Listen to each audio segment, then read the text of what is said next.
एक क्वेश्चन जो कि अमेज़ॉन में पूछा गया था और यहाँ पे मैं आपको वो बताता हूँ कि यार ये क्या चीज़ है। और आप इसको ध्यान से देखने की कोशिश करो, समझने की कोशिश करो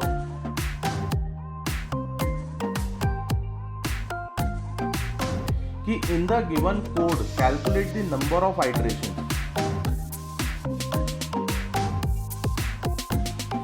हाय एंड वेलकम एवरीवन। सो इस वीडियो में गाइस हम लोग बात करेंगे एक क्वेश्चन जो कि अमेज़ॉन में पूछा गया था और यहाँ पे मैं आपको वो बताता हूँ कि यार ये क्या चीज़ है। और आप इसको ध्यान से देखने की कोशिश करो, समझने की कोशिश करो what exactly it is. Okay, चलो तो without wasting the time let me first ask you the question first. क्या पूछा गया है वो मैं बताता हूँ, फिर उसको कैसे सॉल्व करना है वो भी मैं आपको बताऊँगा। ठीक है, तो यहाँ से देखो, यहाँ पे अगर क्वेश्चन ये है परफेक्ट स्क्वायर से रिलेटेड है। यहाँ पे पूछा गया था कि यार given n a perfect square find square root of n. मतलब अगर आपको एक नंबर दिया गया हुआ है जो कि एक परफेक्ट स्क्वायर है और आपको क्या पता करना है कि यार उसका स्क्वायर रूट ऑफ उस नंबर का क्या होगा। जैसे फॉर एग्जांपल अगर एन की वैल्यू 25 है तो स्क्वायर रूट आपको 5 होगा, राइट। एन की वैल्यू 36 है तो स्क्वायर रूट 6 होगा। एन की वैल्यू 49 है तो उसका स्क्वायर रूट आपको जो है वो 7 होगा, राइट।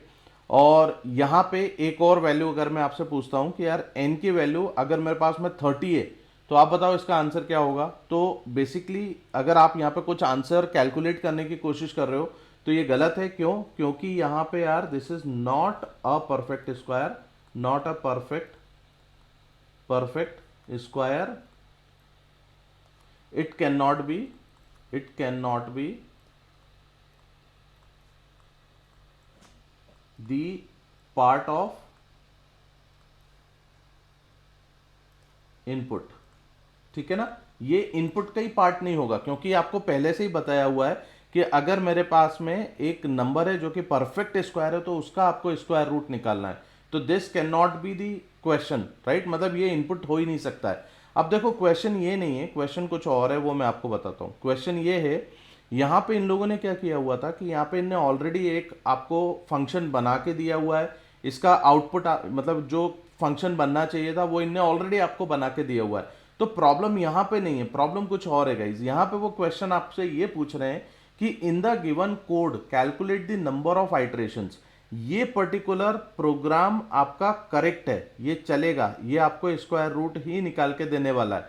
बट इस पर्टिकुलर प्रोग्राम में से क्वेश्चन ये था कि आपको ये कैलकुलेट करना है कि इसमें नंबर ऑफ आइटरेशंस कितने होंगे और उसके लिए आपको 4 ऑप्शंस दिए हुए हैं।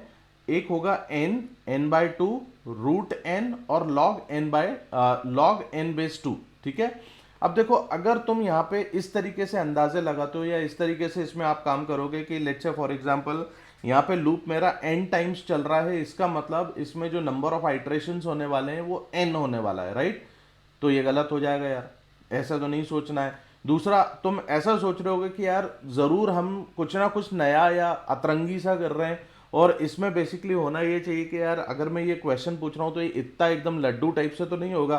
तो तुमने कहा कि ठीक है यार n/2 करके इसका मतलब हाफ करके हम इसको हाफ तक चलेंगे। जैसे फॉर एग्जांपल अगर मैं बोलता हूँ 36 और मैं बोल रहा हूँ 36 का जो मेरे को स्क्वायर रूट में मिल रहा है वो मेरे को 6 मिल रहा है, मतलब मैं अगर 36 का हाफ भी चलूंगा तो भी मेरे को वैल्यू मिल जाएगी।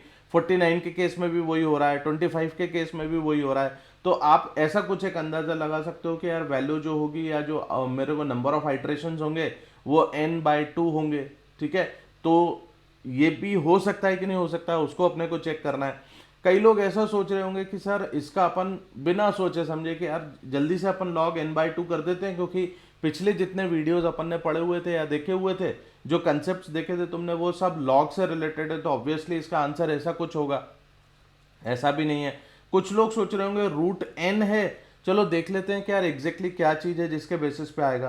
तो अपन यहाँ पे n की कुछ एक वैल्यू ले लेते हैं and then we will try to understand. तो देखो n की value let's say for example मैं काम करता हूँ, n की वैल्यू में 25 लेता हूँ। ठीक है, अब यहां से अपन समझना शुरू करते हैं। देखो i की वैल्यू देखते हैं, i की वैल्यू 1। अब मैं 1 इंटू 1 करूंगा 25 मिलेगा क्या? नहीं। 2 इंटू 2 करा तो 25 मिला क्या? नहीं। 3 इंटू 3 करा तो 25 मिला क्या? नहीं। 4 इंटू 4 करा तो नहीं। 5 इंटू 5 किया तो यस। मतलब 5 इंटू 5 करूंगा तो मेरे को 25 मिलेगा।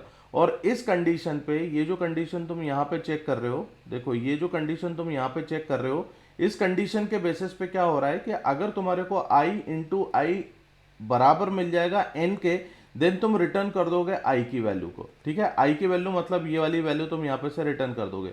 तो मैं ऐसा कंसीडर कर सकता हूँ कि यार 25 के लिए मैं जाऊंगा यहाँ तक और मेरे को बेसिकली ये 5 मेरे को मिल जाएगा इसका आंसर। ठीक है, चलो दूसरा अपन एक और एग्जांपल ले लेते हैं and then we will try to understand. तो यहाँ पे मैं अगर बोलता हूँ 36, तो i की वैल्यू मेरे लिए क्या क्या हो सकती है? i की वैल्यू मेरे लिए हो सकती है 1 2 3 4 5 6 पे होगा क्या मेरे को, क्योंकि देखो 5 तक अगर तुम स्क्वायर रूट करोगे तो नहीं मिलेगा, बट 6 का करोगे तो यस 6 में तुमको 36 मिल जाएगा।